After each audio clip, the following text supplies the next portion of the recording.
So you were talking about Mingei, Yes. which you just learned about in our wall class. Mm-hmm. So, Mrs. Hall, my first question for you is, No. what exactly is Mingei? What does the word mean? Okay, so Mingei is a word to describe a specific type of Japanese art. And it was coined by a person whose name I can't remember, who's Yanagi Soetsu. Suetsu, so that sounds right. So he studied in Western universities. He was a humanist, and he really loved Korean art. And the idea of Mingei that he coined is the idea of the common person's art, and that there is beauty in the ordinary, unostentatious things of man. And Like what? Like so we looked at some examples of Mingei in class. yeah. So what are some examples? So the example at the very end of class that stuck out to me is a comparison of a very beautifully designed and multiply glazed in multiple ways vase that's in a British museum that's picture perfect, birds and plants on it, versus a Mingei vase, which looks like the kind of vase that you would maybe have on your shelf. You would serve milk out of, maybe, or tea, or just have water in, that had kind of almost abstract splashes of paint on the side. Yeah. Yes. So some of the criteria for Mingei are they have to be mass-produced, it has to be used by the common man, it has to be an anonymous artist, so someone who's not seeking fame or fortune through their art. Right. And it has to use the resources of the local environment. It has to use resources of the local environment. It has to be inexpensive. Yeah. So it adds up to one thing our professor keeps saying, which I think is really good, is it has to be not frightening. The art can't scare you. So it's the kind of art that you would have on your table or on your shelf and not be worried about, what if it breaks? What if it breaks? It was, $50,000. What if it, you don't have the Mona Lisa on your wall. You have a painting maybe that you find at a thrift shop or at a little rummage sale, or that maybe your kid painted. Because there's beauty in that simple thing. Yes. Or like a teapot that you get from, Walmart. Not a good example. Maybe a teapot that you get from just a random local, Etsy shop or something. So you were talking about maybe there's Mingei in Appalachia. So what do you mean by that? So give some examples of Mingei in Appalachia. Talk more about that. Can I? Or just you can talk about it abstractly too. Yes. Can I talk about it? So the train of thought that I was following with Mingei. Because Okay. Sorry. Yeah. to Go get ahead. to Appalachia, because Appalachia is like the end point. I haven't fleshed out that idea. Right. as much. Right. Okay. So the next step is. So the next step is Food. Food, because we have a culinary tourism class, and so dishes, Mingei dishes.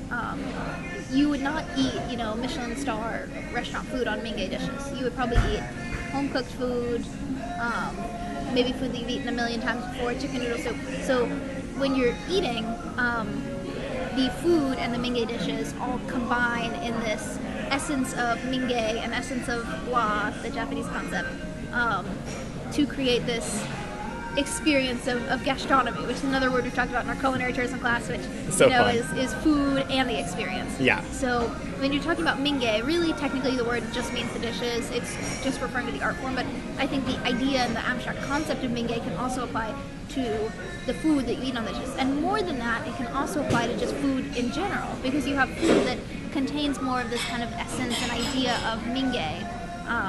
Nick had a really good example. Yeah. So it's the difference between street food and a Michelin star restaurant. And you spend so much money to go to the Michelin star restaurant. It's this unique piece of, culinary experience. It's this food, this restaurant, the chef, everything about the experience is unique to you and special for you. But then you go to the street market, and there's a ton of people. There's hundreds of people. You're all in the same place. You stand in this long line. You get the same thing that everyone in front of you got. And it tastes good, but it's good. It's simple. It's unobtrusive. It's normal. It's it's every day. Mm-hmm. It's that every day as opposed to the Michelin star. You don't go to there every day unless you're ridiculously wealthy. Yeah, bougie rich. Yes. Okay, and then more than that, more than just food or dishes or paintings or art. Folk tales are a kind of Mingei because they're told over and over again. They are not unique. They're not a one-time thing. And they're of the people, and they reflect the cultural traditions of the place that they come from. Right. And so, then is food. And they're anonymous, and they're typically. I don't know. I mean, you're the typically, storytelling major, No, but they're there's like typically, an anonymity. They're made by the people. Anonymity? How would you say it? Okay, that's anonymity, right? Anonymity, Yeah, yes. okay. So, because that's something else about Mingei, it has to be made by the people. And it's this collective, democratic idea of the people. It's for the people, by the people. Mm-hmm. So to contrast this, in our history class, actually, I'll bring in some history class because I love history class. Yeah. We're learning a lot about the social structure of Japan. And post-Tokugawa, or in the Tokugawa period, the Neo-Confucian mindset pervades Japanese culture, thought, Japanese social structure, everything. And this Neo-Confucian idea says, okay, there's a social class. The warriors are at the top of the class. The emperor's obviously basically God, so he's at the top. But then you have the warriors, and then you have the peasants, and then you have the warrior. Well, inside the warriors, you have the shogun and the daimyo and the samurai. Yeah. And then you have the normal people. You have your peasants, which are like your farmers, and then you have craftspeople. And then you have merchants at the bottom of the stack. There's this social structure, right? There's this very defined, you're in your spot. And part of that social structure, you had a big emphasis on like painters and calligraphers. That was a very like refined, established, special kind of art, really. If there really was art in that period of Japan. There was a special word for it. Yeah, there's a special, which is really isn't defined until after the Tokugawa period. Yeah, but there's like bijetsu, like it's like they're basically their word for fine art, and so Mingei comes in to contradict it or to contrast with that idea. Yes. Which is how we get to Appalachia, kind of. Yes. Yeah, maybe I don't know. Because I just like where this train's going. Okay. I don't know where it's going. It's all over the place, but I really like it. It's super cool. Yes, it's so cool. So Appalachia is not really known for its fine art. It's not really known for highbrow kind of things, typically. Right. Not many people think of Appalachia and think, oh, highbrow art. But Appalachia is a huge well of Mingei art, which is what I feel like my storytelling professors are trying to get us to notice. And what a lot of people in Appalachia are trying to get us to notice. It's Mingei. It's maybe sometimes rough, maybe sometimes roughly made, and not unique, but beautiful pieces of art and culture and stories. And you see that with just, Appalachian museums that you go into as well. Most of the things you find are, there were a million things like this that everybody used. It was a common piece of tool, but now it is preserved for Appalachia. In a museum. And so we have Mingei museums. It's really cool. And we have Mingei art, and we have Mingei food. It's really cool. It's like it shouldn't apply to all these things, but the concept kind of does.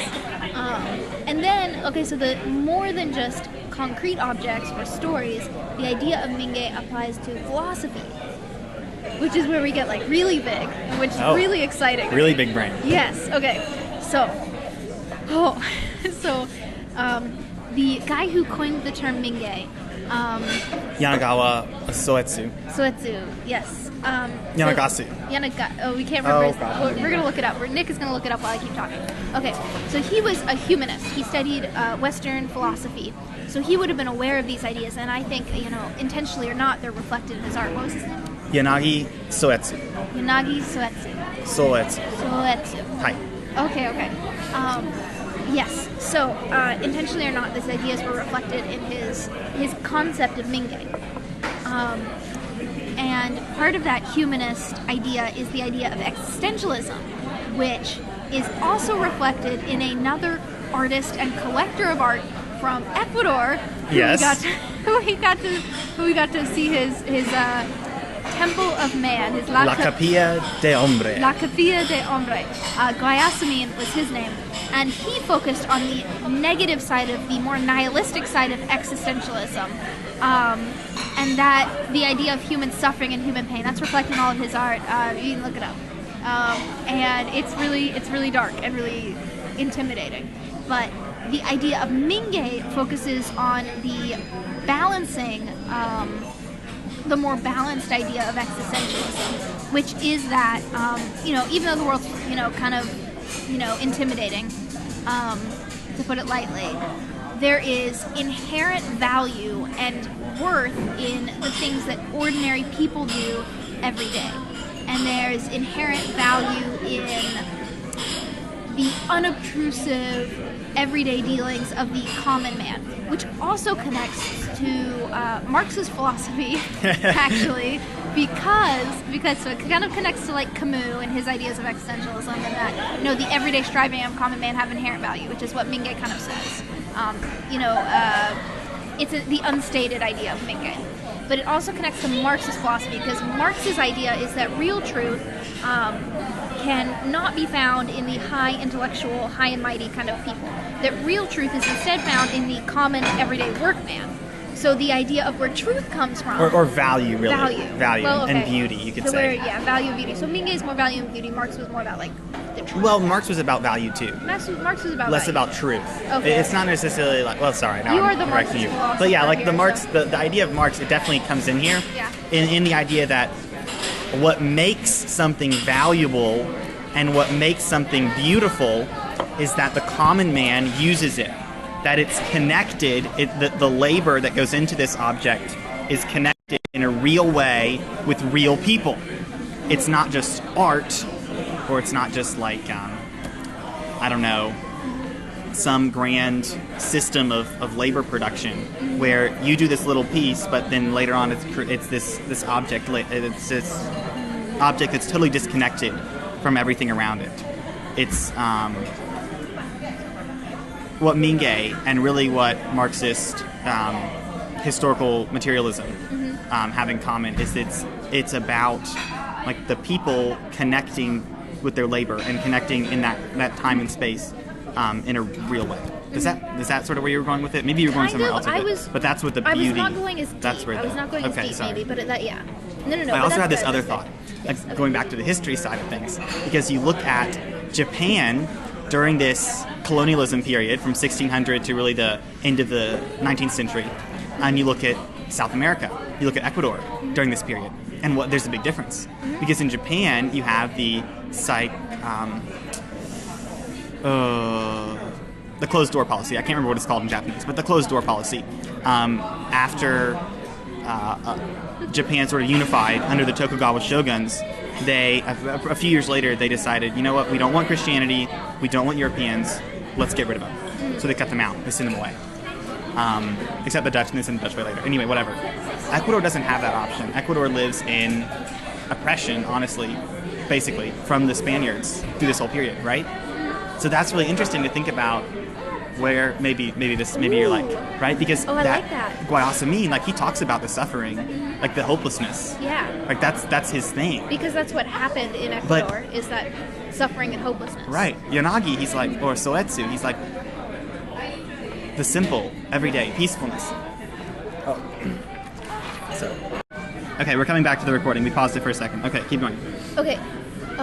What were you saying? So you're saying, the history. So like history. Ecuador is oppressed. Yes. During this, really, it's like a 300, 400 year period. And the art that comes from that is, the tears of oppression. Guayasamín is crying for his country, right? Ecuador is crying for her people, right? Yeah. That, honestly, and the mestizo art. Yes. Yeah, La Familia. Yes. And then in Japan, it's closed off. It's the Tokugawa period was, we're still learning about it in history class, but basically it's the country becoming a country. It's Japan becoming Japan. And what does that mean? And so Yanagi's like, this is what it means, really. It's not the fancy art, this really pretty Japanese aesthetic that our current leadership is trying to say to the West that, hey, we're this really refined, super beautiful culture. Okay, that is part of it. But it's also, it's this people, this real down-to-earth pottery and painting. And that real down-to-earth pottery is not better than the highbrow art but that it is on an equal footing with the highbrow art. It Right. is maybe comparable is not quite the right word, but it is as good. Well, because you can't compare them. So it is comparable. Okay, comparable, yeah. Yeah. But it is They're not. as, it is as They're good. not like. They're both Japan. Japan is both. That's what Japanese culture Yes. is. That's what's Which built is Japan. the idea of what Yes. Japanese culture is, and what Yes. Japanese art is. Yes. Oh, so it's like, so Mingei secretly is about like food and storytelling and what Japanese culture is, and then like philosophy and what value is. Oh. And it connects, and it's not some abstract thing that we're going to learn in class, or that you learn in class, that you just sort of, you oh, just what's forget Mingei? about. You forget about it. You write a paper on it once, and then you're done. No. Mingei it's for you. It's for your culture. It's for your life, and that's sort of the philosophical element coming into it. But it's also the practical element. Like, you can now look with new eyes and a new appreciation for that common, simple, everyday thing Yes. in your life. Like that little painting that maybe didn't cost you anything to buy, you got from a friend, whatever, but it has meaning to you. And it's simple, and it's not perfect. And our professor said it's impure, that we're impure. Humans are impure, which this is sort of a little postmodernism on the side of our professor too. But Postmodernism, yeah. that humans are impure, and we like impurities sometimes. That makes it comfortable for us. And so that those impurities, those little normalness to those objects in your life and in our lives. It's cool. Yes, I mean, because sometimes in Japanese art too, they would make something beautiful and perfect, and then they would put an intentional flaw or crack or indentation, or just kind of like smack it a little bit to create visual interest and engagement, because of that idea of like the impurity being, Right. artistically important. Right. Yes, so cool. It's like, a good loaf of homemade bread versus, Speaking my language. I know, that's why I said it, versus going out to the most highbrow restaurant and ordering Toast. no. I was going to say something suitably fancy, but I couldn't. I don't know, tiramisu from a Michelin star. Escargot from a Michelin star restaurant. Yes, which both are good and both are really cool, but there is value, and you shouldn't ignore just the value of the bread and the homemade, the simple. Yes. Yes, and secretly, it's all about G.K. Chesterton and his philosophy as well, because it is Same time period. Oh wait, It's the same time period. It is. Okay, that makes it even better. Yes, because his Christian existentialism was all about the world is really bad and really intimidating and scary, and existentially horrific sometimes. But there is value in the simple, everyday, courageous acts of the common man. And there's a wonderful point there's this wonderful point in The Man Who Was Third Saying. Yes. And he's talking to the character who kind of represents the antithesis of Chesterton's philosophy. The truly nihilistic, almost existentialist. He's like the representation of the devil. I don't know how to adequately describe it. It's been a while since I've read the book. But they are talking about the difference between a beautiful tree and a lamppost. And the character who is not Mingei, who does not represent what Chesterton believes in, or what the reader should focus on, is talking about the explosion of life and color and dramatic art that is the tree. It is living, it is growing, it is, beautiful. And Gabriel Syme, who's like the Christian existentialist, focused on the common man, points to the light post and says, yes, but the light post is this representation of what the common man has made. It is this representation of what man has achieved and the striving against the dark. And you can see the tree by the light of the lamp, but I wonder if you could see the lamp by the light of the tree.